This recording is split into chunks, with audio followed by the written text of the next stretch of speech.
పెరిగన్నం తినక మస్తు రోజులు అవుతుంది.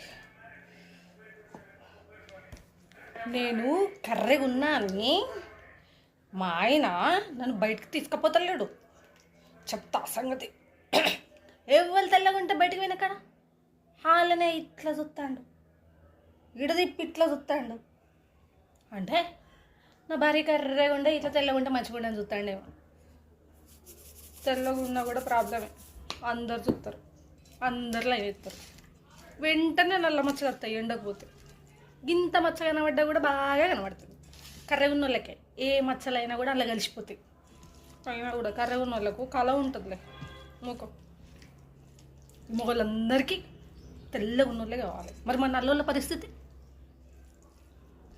మేము కూడా నెలకు ఒకసారి సాలు ఫేషియల్కి పోయినాం అనుకో, తెల్లగా అయితే ఇట్లా అది చేయొచ్చు గట్లయితాం.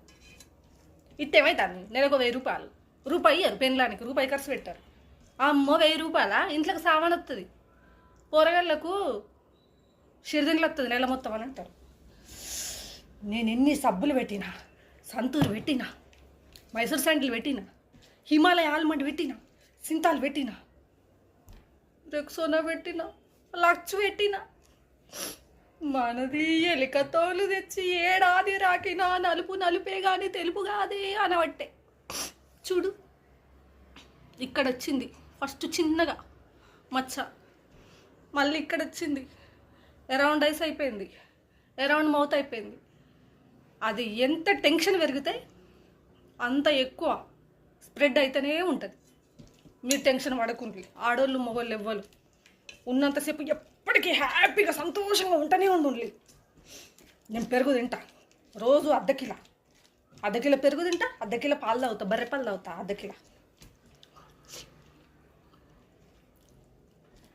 ఉప్పు కలవాలి. బర్రెపాలు అర్ధ కిలో తాగుతా. చూడు అప్పుడు బాగా తెల్లగా అవుతా. బర్రెపాలు తెల్లగా ఉంటాయి కదా. షాప్లో ప్యాకెట్లు కొనుకొచ్చుకుంటే దగ్గు పాడుగాను ఘోరంగా వస్తుంది. ఎట్లా తెలుసా, గొంతుకల ఎవరు అడ్డు పడ్డట్టు అయితే అంది పాడై.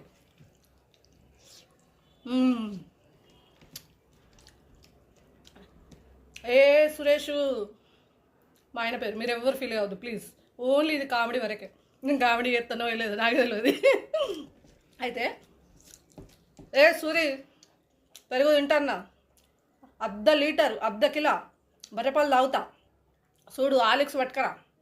తెల్ల కాకపోతే నాది బాధ్యతగా చెప్తాను. నా కొడుక నువ్వు తెల్ల ఉన్న వాళ్ళని చూస్తే గుద్దుతా, మూతి వలుగుతుంది. నన్ను ఇంకోసారి ఎటన్నా బయట తీసుకుపోవాలి, గుద్దుతా, గుమ్మడికాయ కావాలి.